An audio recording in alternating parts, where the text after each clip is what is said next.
presidente municipal, señor diputado Jorge Abdala Serna, representantes de la Guardia Nacional, de las Fuerzas Armadas del país, integrantes del Cabildo, integrantes de las logias masónicas de San Pedro de las Colonias, funcionarios públicos y público en general que nos acompaña el día de hoy. Sin lugar a dudas es importante que el día de hoy estén presentes las autoridades civiles, las autoridades educativas, que esté con nosotros un representante del Poder Legislativo del Estado de Coahuila, que estén los representantes de los cuerpos militares que han surgido después de la Revolución Maderista. Y también hoy es importante que estén con nosotros presentes en este evento los integrantes de las logias masónicas, porque hay que recordar en su aniversario luctuoso que el pensamiento liberal revolucionario de Francisco I. Madero fue inspirado precisamente en esa fraternidad de hombres de pensamiento libres. El día de hoy para nosotros los sanpetrinos es un día triste en nuestra memoria histórica. El próximo jueves se cumplirán 151 años de la fundación de la primer colonia agrícola de San Pedro. Y este año también se van a cumplir 150 años del establecimiento de la segunda colonia agrícola en 1872. Después de que se inunda la primer colonia, los pobladores, los fundadores, que también por cierto eran liberales mexicanos, todos ellos, vienen a establecerse aquí a esta colonia, a este punto donde hoy está la ciudad de San Pedro, y va a ser lo que va a dar origen al municipio de este nombre. Y en 1893, antes de cumplir los 20 años, va a llegar a San Pedro Francisco Ignacio Madero González, un hombre de corta estatura física, pero de inmensa talla moral e histórica y personal. Madero nació en Parras de la Fuente, pero su obra política y social se desarrolló aquí entre nosotros. Aquí en San Pedro, Madero va a integrarse plenamente a nuestra comunidad, va a establecer en sus haciendas, él llega a administrar las haciendas algodoneras de San Pedro, y en estas haciendas va a hacer una obra humanista, filantrópica, inspirada precisamente en los preceptos de libertad, igualdad y fraternidad que profesan precisamente los liberales mexicanos. Ahí en ese pensamiento humanista, Madero va a abrevar para llevar a cabo toda su obra filantrópica. En cada rancho, en cada hacienda de los Madero había un orfanato, había una escuela, era un hombre preocupado inmensamente por la educación. Los hijos de los peones que lamentablemente fallecían eran adoptados. Él y su esposa Sarita van a radicar en San Pedro desde 1903. Después de que se casan en la Ciudad de México, Madero era un hombre con los suficientes recursos económicos para irse a vivir a donde hubiera querido en aquellos tiempos. Ellos pudieron haberse ido a pasar su luna de miel a donde quiera que hubieran ido, a Europa, a Asia, a donde hubieran querido. Pero no, Madero y su señora Sarita decidieron venir a los pocos días de haberse casado a vivir a San Pedro.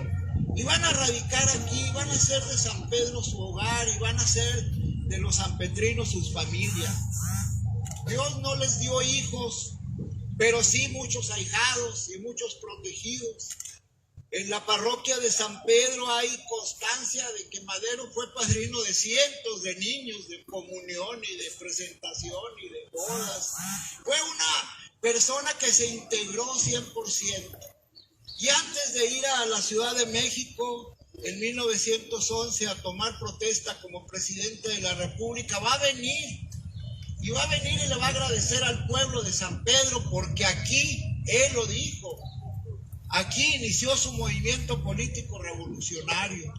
En México hay 90 o 50 o no sé cuántos pueblos, villas, ranchos, ciudades que se ufanan de ser la cuna de la Revolución Mexicana.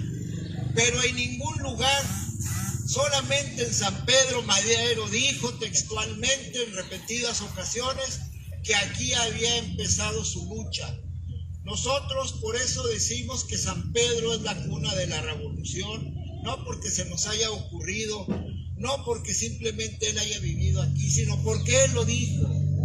Y en ese mes de octubre de 1911, Madero va a decir que vino aquí a pasar unos días en medio del pueblo donde conoció la grandeza, el espíritu noble y el valor del pueblo mexicano para recuperar sus derechos y libertades.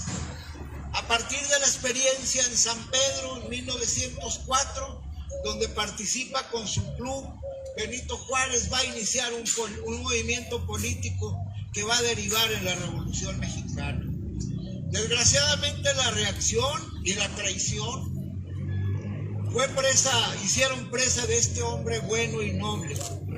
Algunos lo consideran torpe, lo consideran cobarde, lo consideran no apto, pero Madero no entienden a Madero.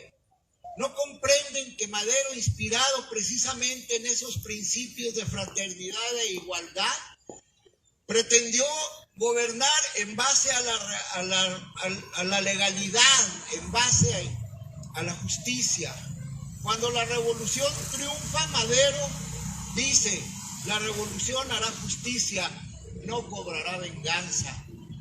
El único presidente de la República a través de los últimos años, me atrevo a decir que prácticamente el único presidente que no se manchó las manos de sangre inocente, fue Madero.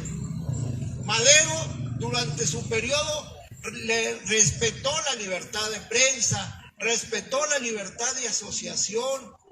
Él quería hacer las cosas conforme al Estado de Derecho.